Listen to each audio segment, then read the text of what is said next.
دوستان عزیز و هموطنان گرانقدر، در بخش اخیر برنامه یعنی بخش هنر قرار داریم و در بخش هنر هم مهمان بسیار عزیز ما رومان جان مهمان برنامه ما هست و از ولایت کاپیسا در برنامه تشریف آوردن. میریم به طرف رومان جان عزیز و با رومان جان عزیز صحبت میکنیم که کاردستی ها را کی برش کمک کرده و پیش من کتابچه رومان جان هست که در داخل ازی هم رسامی های بسیار زیباست و هم خطاطی. رومان جان عزیز سلام، صبحت بخیر. صبح شما بخیر. دوستان عزیز، همکار تکنیکی ما اشاره میکند که رومان جان از کاپیسا نه بلکه از مکتب نادریا آمده. مکتب نابغه. بسیار عالی. خب واقعا خودش هم نابغه هست. رومان جان عزیز به دوستان عزیز بگو که متعلم صنف چند هستی؟ متعلم صنف پنجم. صنف پنجم. و چندم نمره هستی؟ اول نمره. ماشاءالله. در کنار از این که درس میخوانی گاه کاردستی های بسیار مقبول هم میسازی که کمکت میکنه که همچون کاردستی ها را بسازی؟ من چیزایش خودم میان باز پدرم میچسبونم.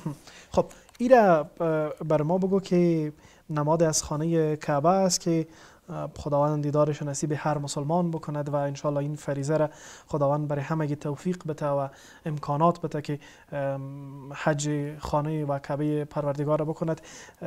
ایره با چی ساختی؟ با کارتن و ورق تیکه. کارتن است؟ تکه هست؟ ورق. با چی چسباندی؟ با شریش تفنگچه. شریشی که گرم میشه؟ بله. خب ترتیب کننده احمد رومان جان، صنف پنجم، مکتب خصوصی افکار نابغه. ماشاءالله. خب دوستان عزیز، این دستان هنرمند طفلانه که اگر رشد داده شود واقعا به اطفال تبدیل خواهد شد یا به جوانان تبدیل خواهد شد که واقعا هنرهای بسیار عالی را تقدیم خواهد کرد. دوستان عزیز، ما میرم به طرف کتابچه رومان جان عزیز و چند نمونه از نقاشی های طفلانه که افکار طفلانه را در داخل از او جابجا کرده است برای شما نشان میتونم. با استاد هم برش ملاحظه کرده، اگرچه استاد در وقت ملاحظه کردن تمام مقبولی نقاشی را از بین برده، ولی با آن هم ما میخوایم بر شما نشان بدم. رومان جان عزیز چی را نقاشی کردی در داخل ازی؟ درخت و کوه و سبزه و طبیعت دیگه. درخت از کوه هست، سبزه هست و طبیعت هست و با همان زیبایی های طفلانه خود کشیده و بسیار مقبول هست و ما هم برای شما نشان میدیم که این اطفال نازنین افکار خود چقدر زیبا میکشد. ما هم میرم به طرف بعدی که رومان جان نقاشی زیبایی کشیدن. باز هم همچون نقاشی بسیار زیبایی هست که باز هم درخت هست و در روبروی از او دریای آب هست. برای دوستان عزیز معلومات بدی این از روی چی کشیدی؟ این از اون تو تخیلی کشیدی. و میخوایی که بخیر تو یک خانگک داشته باشی؟ خانگکی که میخوایی داشته باشی چی چیزها داشته باشه؟ کلکین، دروازه دیگه، تخت خواب، قالین و غیره. در نزدیکش جوی آب باشه؟ آبش زیاد باشه یا کم؟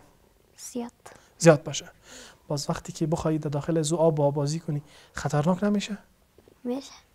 کم باشه. ما بازی نمیتونم. آبازی هیچ نمیکنی؟ نه. خب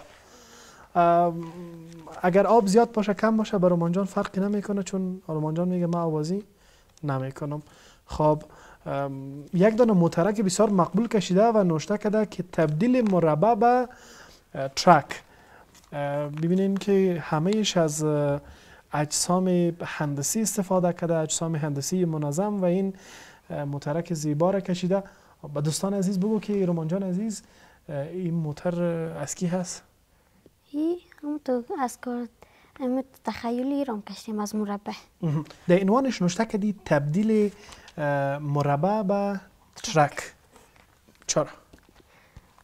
از خاطر که اینو کلکینش مربع است. باز استادی ما گفته بود که از مربع یک شکل خوبش را درست نماید و ما از مربع یک تا موتر. ای ماشاءالله.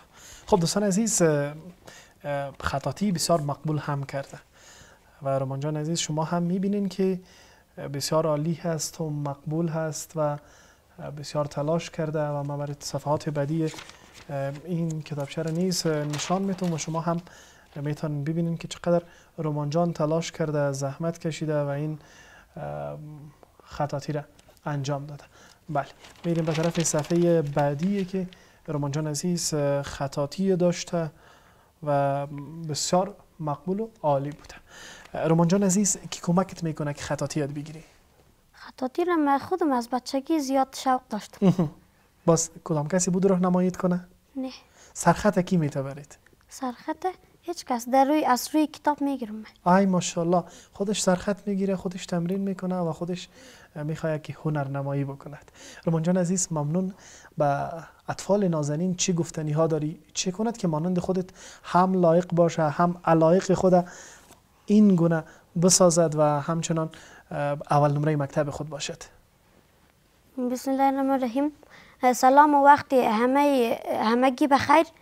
و من آرزو دارم که همه شما یک کاردستی بسیار مقبول و یا هم هنر خود را به همه بینندگان عزیز شریک بسازین و نشان بدین. چی کنن که مانند خودت لایق شوند؟ درس بخونن، کوشش کنن، تلاش کنن. بسیار عالی. دوستان عزیز ممنون از شما که تا این دم همدم برنامه ایتان بودید. برنامه ایتان رو تماشا کردین و در تک تک لحظات برنامه ما را تنها نگذاشتین و در هر قدم برنامه هم قدم برنامه ایتان بودید. این بود برنامه امروزی ما که تقدیم حضور شما عزیزان بیننده و شنونده گردید. این برنامه همواره و همه روزه نه بلکه از روز شنبه الی پنجشنبه ساعت 8 الی 9 به طور زنده از طریق رادیو تلویزیون تعلیمی و تربیتی ملی افغانستان به نشر میرسد. شما میتونید برنامه را تعقیب بکنید در کنار موضوعات تعلیمی و تربیتی بالای موضوعات مهم اجتماعی که نیاز اجتماع و نیاز شما مردم نازنین هستند ما ارائه میکنیم و برنامه را برای شما تقدیم میکنیم. تا برنامه بعدی شما را به خداوند پاک لایزال و مهربان سپرده. خداوند یار و نگهدارتان. ورځ مو له خوښیو او خوشحالیو څخه ډک.